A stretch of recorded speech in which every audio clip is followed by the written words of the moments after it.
Hello everyone, welcome back to my video. Assalamualaikum warahmatullahi wabarakatuh. Okay, if you watch me now, it means that we are in the fifth meeting of reflective practice in language education. So let's get start our material for today's video. Okay, everyone. Um,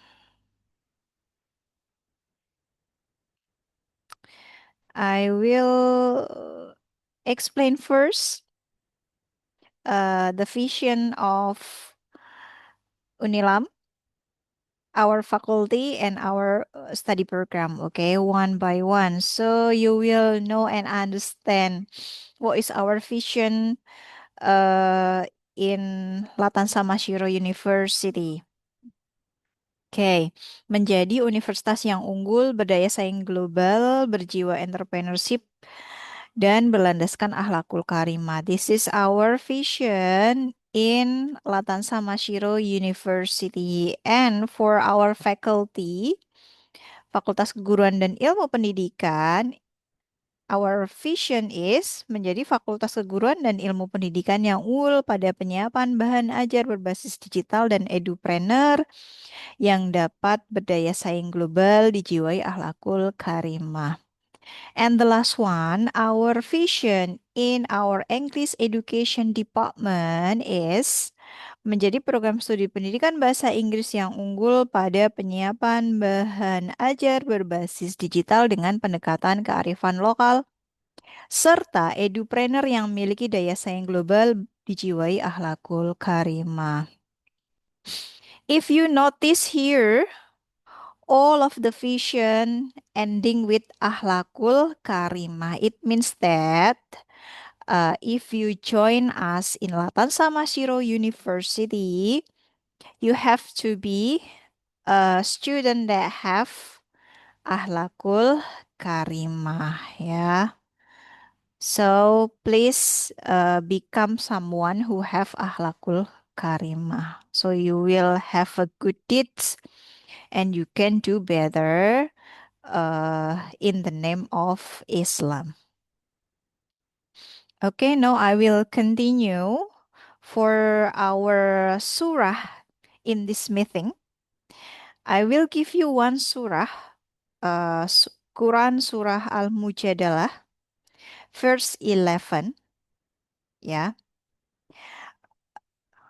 I will just read the transcript, ya, the meaning, not the surah, ya. Hai orang-orang beriman, apabila dikatakan kepadamu berlapang-lapanglah dalam majelis, maka lapangkanlah, niscaya Allah akan memberi kelapangan untukmu. Dan apabila dikatakan berdirilah kamu, maka berdirilah, niscaya Allah akan meninggikan orang-orang yang beriman di antaramu dan orang-orang yang diberi ilmu pengetahuan beberapa derajat. Dan Allah Maha mengetahui apa yang kamu kerjakan. From this Surah Al-Mujadalah, verse 11, we can learn that Allah asks all Muslim, asks everyone, yeah, that have an iman to go on majlis. It means here is a majlis that have a knowledge, yeah. You can go to a university for study right now, yeah. So when you as a Muslim go to the majlis to get the knowledge to learn something, yeah, Allah will give you Allah will rise you for a better person rather than a person who don't have a knowledge. Yeah. That's a reminder for us that as a Muslim, we have to learn. Yeah. If we learn and we have the knowledge, so Allah will put us in a good manner. Ya, that's it. The message from this Quran Surah Al-Mujadalah verse 11. So next, I will continue the material that already discussed in my third video, but I will just continue, yeah. We will still talk about reflective practice in English language teaching in Indonesia, but the last time I stopped to the reflective practice using photo voice. And I hope that you already um, do the assignment, yeah, for resuming and also making uh, photo voice reflection. Okay, so I will just skip and I will go there, here.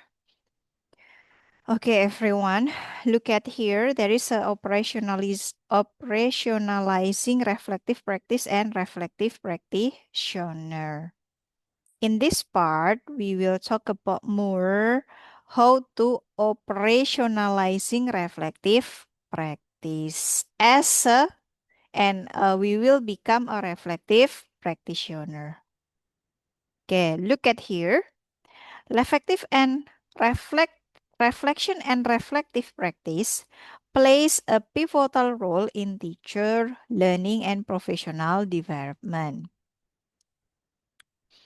because it gives teachers the opportunity to self-assess their teaching knowledge and practice as well as share thinking and practices in informal groups or well-established communities of practice.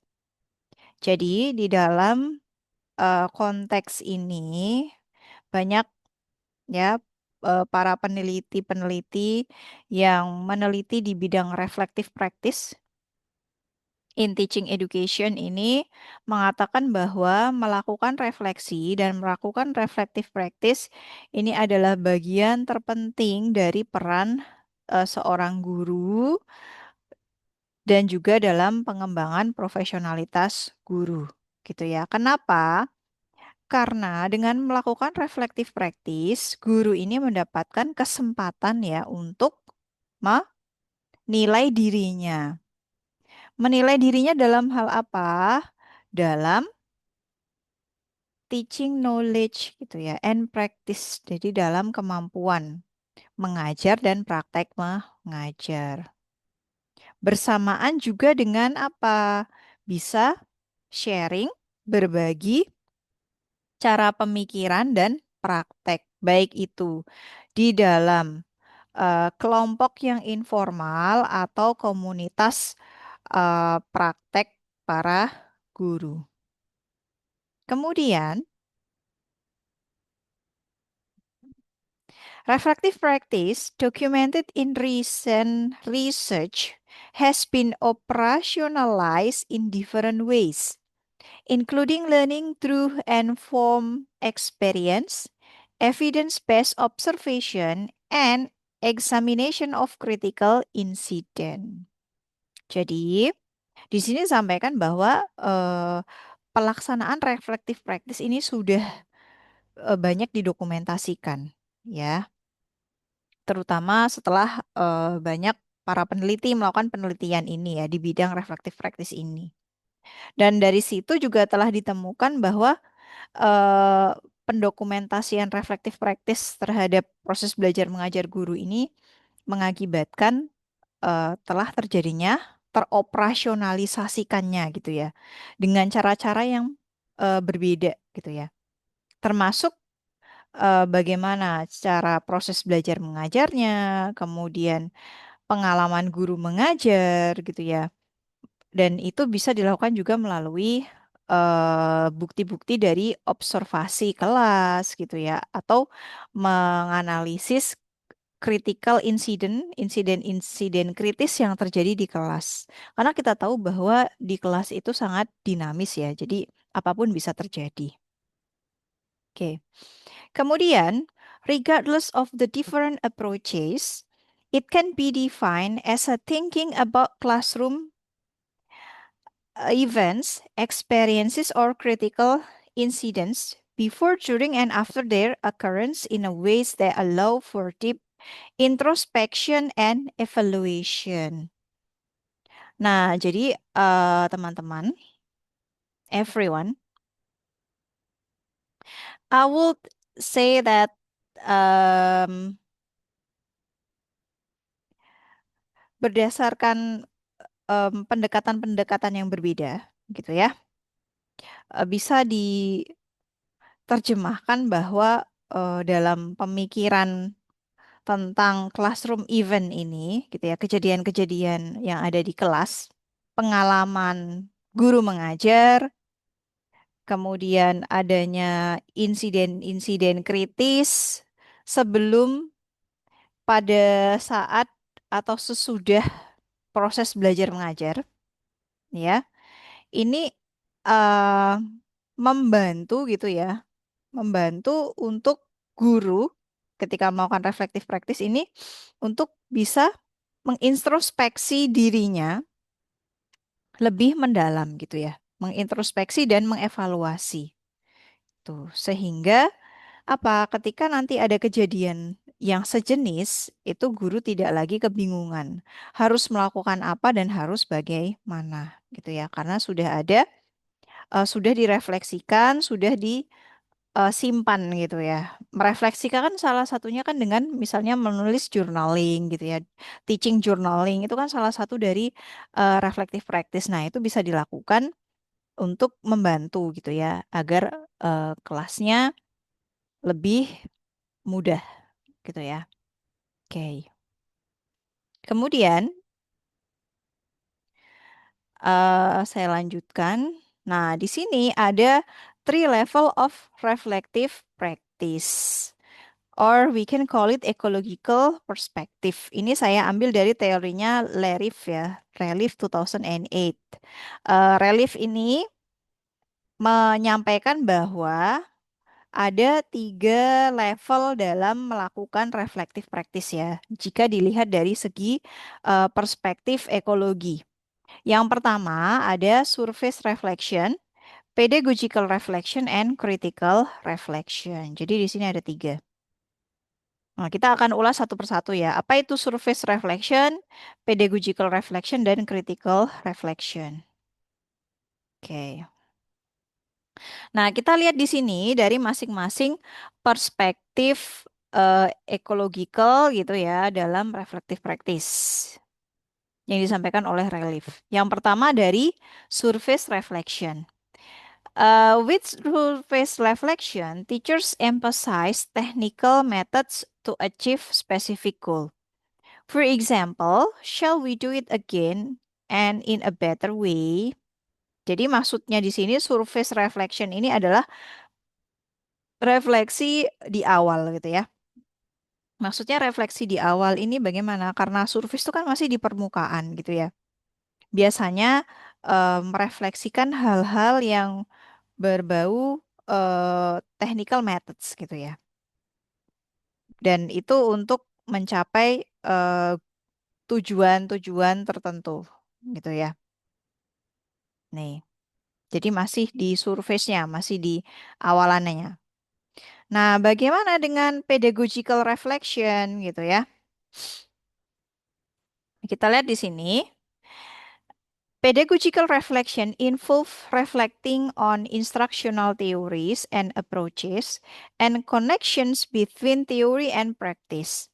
Teachers aspire to achieve consistency between espoused theory. What is espoused theory? What teachers say, believe, and value, and theory in use. What teachers actually do in the classroom. Nah, kalau sudah masuk ke dalam level yang kedua ini, yang membahas tentang eh, pedagogical reflection ya, ini tidak lagi seperti surface reflection. Kalau surface reflection tadi itu kan kita bisa mengacu pada hal-hal tertentu gitu ya. Misal nih, tadi kita spesifikasinya mau merefleksikan apa nih, kebutuhannya apa, apakah itu teknik pengajarnya, ataukah itu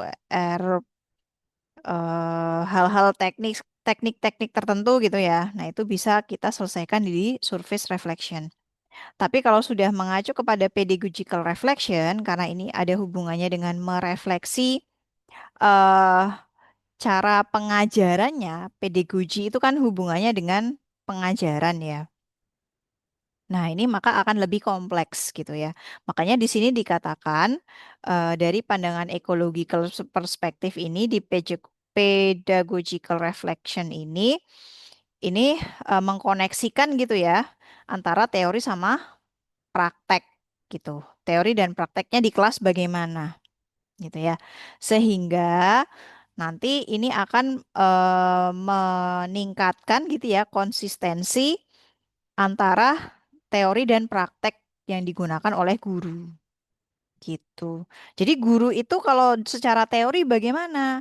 Apa yang guru pelajari selama ini gitu ya. Kalau kalian masih sebagai pre-service English teacher, sebagai mahasiswa calon guru, ya selama ini kalian dari semester 1 sampai 7 itu sudah mempelajari apa saja di prodi bahasa Inggris kalian itu. Nah, itu adalah ilmu-ilmu yang kalian pelajari yang itu akan menjadi bekal untuk kalian gitu ya. Dari ilmu-ilmu tersebut pasti akan memunculkan apa? Adanya belief gitu ya, keyakinan, kepercayaan gitu ya. Kemudian value, ada juga nilai-nilai, nilai-nilai yang ingin kalian junjung gitu ya ketika kalian menjadi seorang guru. Pasti kan ada ya nilai-nilai tertentu yang ingin kalian junjung gitu kan.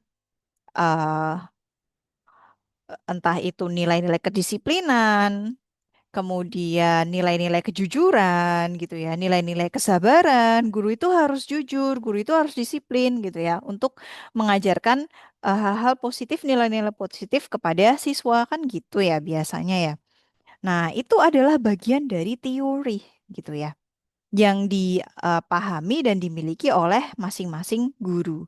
Kemudian teori itu diharapkan di dalam pedagogical reflection ini akan eh, selaras dengan teori in use-nya gitu ya. Teori in use-nya itu apa? Prakteknya. Karena dalam prakteknya biasanya teori itu kan sangat ideal ya.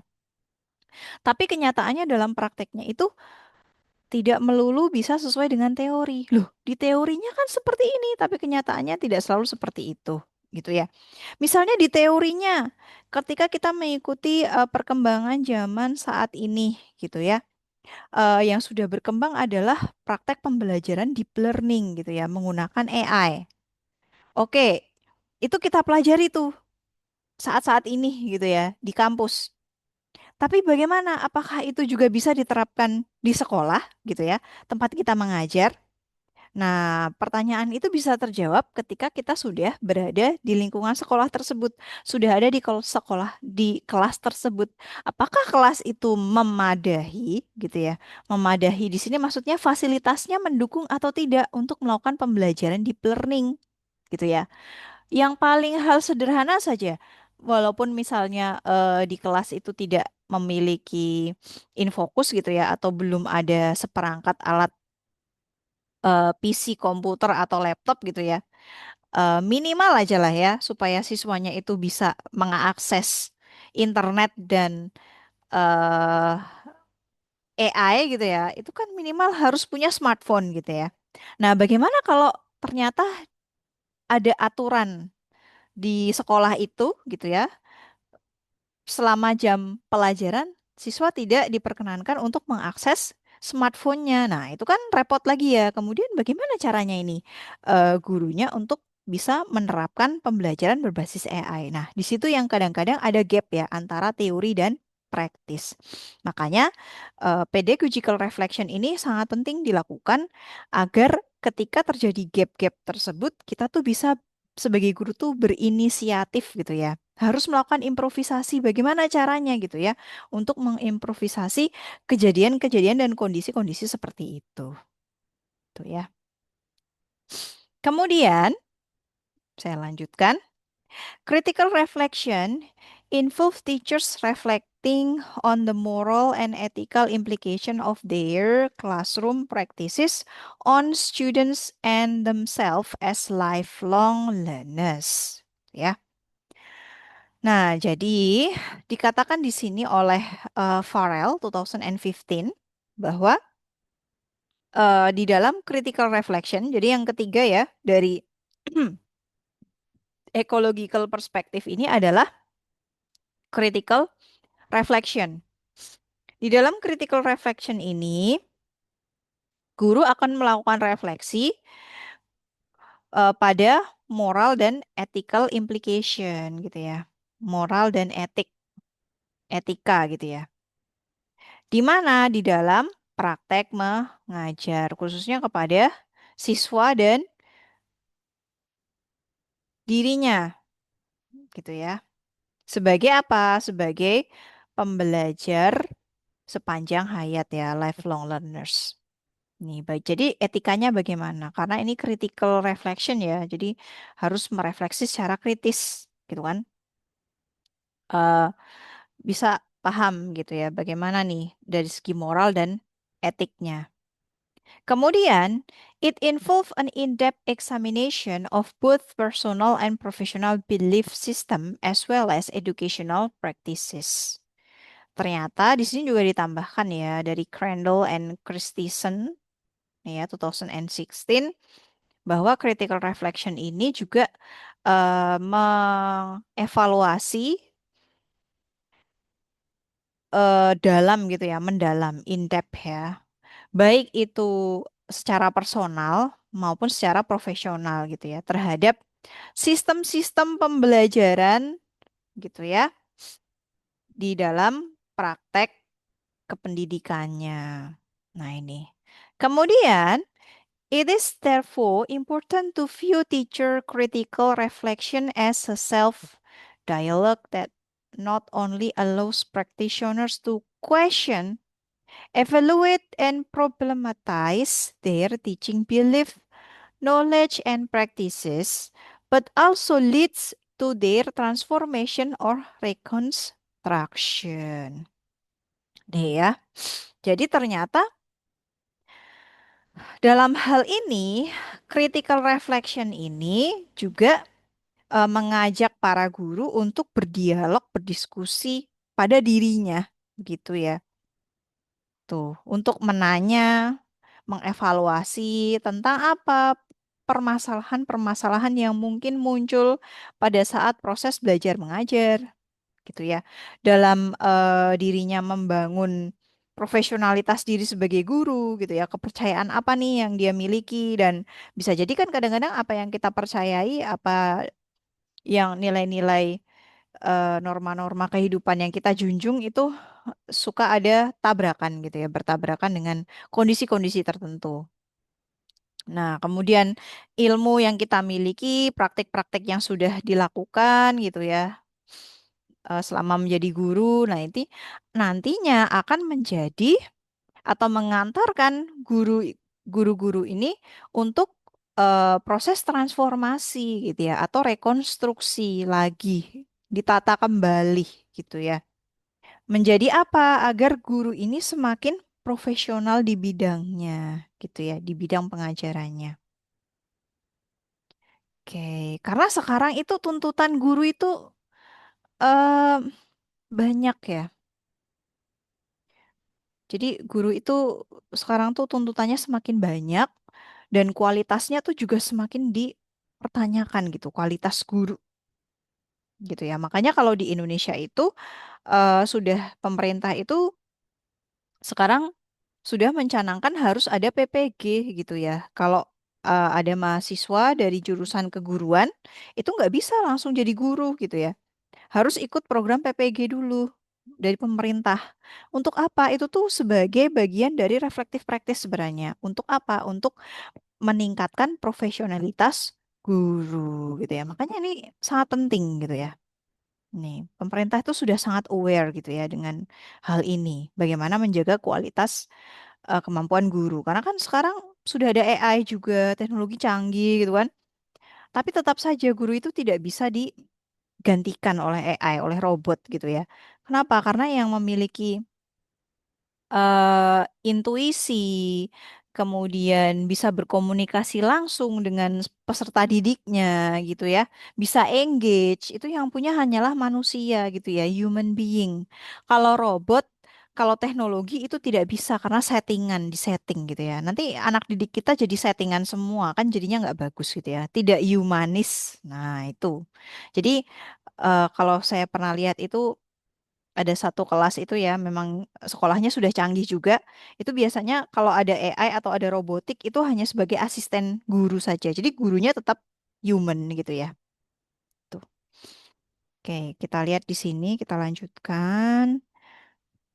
Critical reflection is therefore a systematic and cyclical process that includes self-observation, self-awareness, and self-evaluation, all of which aid the reconstruction of professional knowledge. Ini sehingga dapat disimpulkan di sini ya, critical reflection ini adalah sebuah sistematik gitu ya, atau siklus proses gitu ya, yang di dalamnya itu ada self observation, observasi diri, kemudian self awareness gitu ya, ada self evaluation juga, evaluasi diri gitu kan. Pemahaman terhadap dirinya gitu ya. Yang semuanya itu bisa direkonstruksikan menjadi kemampuan profesionalitas diri guru gitu ya. Ini jadi tujuannya ke sana untuk critical reflection ini. Oke. Sehingga preparing teachers to become reflective practitioner is a frequently articulated goal in TESOL, teacher education and CPD. Jadi menyiapkan guru menjadi reflective practitioner ini tuh sebenarnya adalah bagian yang tidak bisa terpisah ya dari tujuan teaching English as a other languages ya.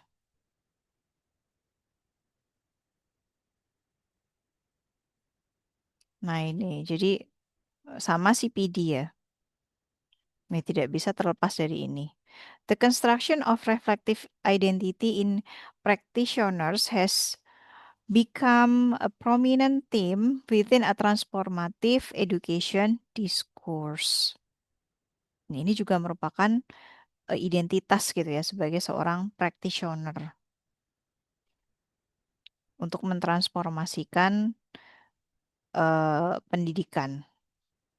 It must therefore be clarified that as a reflective practitioners, teachers are no longer technicians or curriculum transmitters who follow a banking model of education. Nah, di sini juga disampaikan ya bahwa tidak lagi-lagi guru ini melakukan sebagai reflective practitioners ini hanya menjadi seolah seperti seakan-akan ya seperti teknisi atau pentransfer kurikulum gitu ya yang hanya mengikuti apa model-model dari pendidikan-pendidikan yang ada. Jadi nggak gitu lagi ya.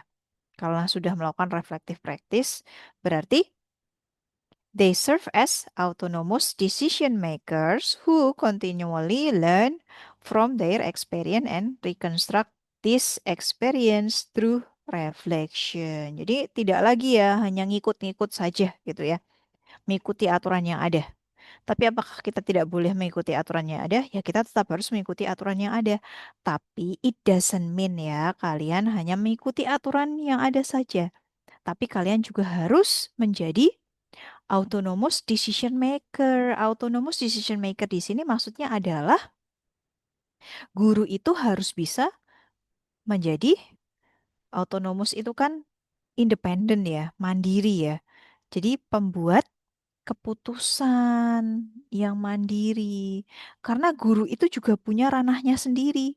Minimal guru itu punya eh, ruang sendiri di mana? Di kelas.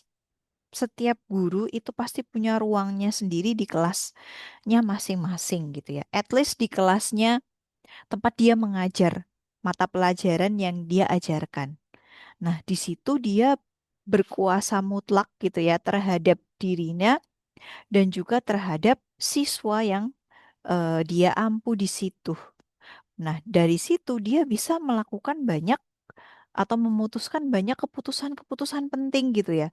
Mulai dari apa misalnya? Dari bagaimana dia memilih teknik dan metode ajar apa yang ingin dia gunakan, materi ajar apa saja yang ingin dia sampaikan, seperti itu ya. Nah, itu adalah hal-hal kecil tapi penting gitu ya, sebagai bagian dari autonomous decision makers. Dan di sini who continually learn from their experience yang harus terus-menerus secara kontinu gitu ya. Mereka itu belajar dari pengalaman dan merekonstruksi pengalaman mengajar itu melalui refleksi. Jadi itulah ya goalsnya. Sehingga teman-teman di sini look at here, I have another diagram. Di sini ada learning cycle. Di dalam learning cycle di sini ada acting, observing, reflecting, and adapting. Nih ya. Consequently, reflective practitioner are engaged in a perpetual four phase learning cycle. Jadi sebagai seorang reflective practitioner ini akhirnya kita punya ini ya, ada mengikuti learning cycle ini, mulai dari adapting, acting, observing, dan reflecting. Ujung-ujungnya apa? Tetap ada reflectingnya ya. Nih, oke. Kemudian, look at here, everyone. It is through active engagement in all phases that teachers can constantly develop and grow professionally, open up to myriad possible choices, overcome challenges, and learn to respond rationally to educational changes. Jadi melalui aktif engagement ini diharapkan nih guru bisa secara konstan gitu ya mengembangkan dan menumbuhkan profesionalitas dirinya gitu ya. Juga membuka apa myriad possible choice. Jadi myriad itu sesuatu yang sangat banyak gitu ya, yang tidak bisa terhitung. Pilihan-pilihan ya yang mungkin gitu ya dan juga hadapi berbagai macam challenge gitu ya, challenge permasalahan-permasalahan yang mungkin muncul di kelas gitu ya, dan learn to respond rationally to educational changes. Jadi kalau ada permasalahan-permasalahan kependidikan yang bisa saja sering berubah di negara kita saja sering sekali ya perubahan ketika menterinya berubah, maka kurikulumnya juga berubah. Nah, itu ya, itu adalah sesuatu yang cukup menegangkan sebenarnya ya. Karena kita sebagai agent of change-nya di bawah itu yang harus bekerja keras tuh ya. Ketika kurikulum berubah, maka banyak yang berubah gitu kan ya. Kita harus bekerja lagi dari awal lagi. Kemudian, reflective practitioners are also commit to lifelong learning as they engage in continuing reflective practice and professional identity reconstruction. Nah, ini ya. Jadi menjadi seorang reflective practitioners ini juga harus punya komitmen gitu ya untuk belajar eh sepanjang umur gitu ya. Nih. Dan selalu engage gitu ya dalam continuing reflective practice dan profesional identitas diri sebagai guru. Lifelong learning is a continuously supportive process which stimulates and empowers teachers to acquire all the knowledge, value, skill, and understanding they will require throughout their lifetimes and to apply them with confidence, creativity, and enjoyment in all roles, circumstances, and environments. Nah, jadi ini juga penting ya dalam proses belajar sepanjang hayat ini adalah menjadi bagian terpenting dari eh, guru menyatakan bahwa akan terus secara kontinu berproses gitu ya. memproses dirinya, baik itu memperbarui ilmu pengetahuannya, nilai-nilainya, skill kemampuannya, pemahamannya, yang nanti selama masa dia bekerja sebagai guru ya dia terus mau belajar gitu ya. Dan ini akan meningkatkan kreativitas guru gitu ya dan membuat guru ini dalam perannya ini punya bagian yang penting gitu ya. Dan juga di lingkungannya. Oke, everyone. Mungkin ini dulu untuk materinya ya. Nanti sebelum saya akhiri video ini, saya akan ke sini ya. Seperti biasa ada assignment untuk meresume gitu ya. Materi yang sudah saya jelaskan ya. First, you have to watch my recorded teaching video. If you watch me now, so you already do the first one gitu ya. And then after understanding the material that I already explained to you, yeah, you have to summarize all the material. You need to underline three important key points of the material and explain it by yourself by recording into a video. The duration of your video should be around 3 minutes or more, and share your link video in a Google Classroom assignment as the proof you did the assignment. That's all everyone that I can mm, explain to you in this section video, and we will meet again in the next video.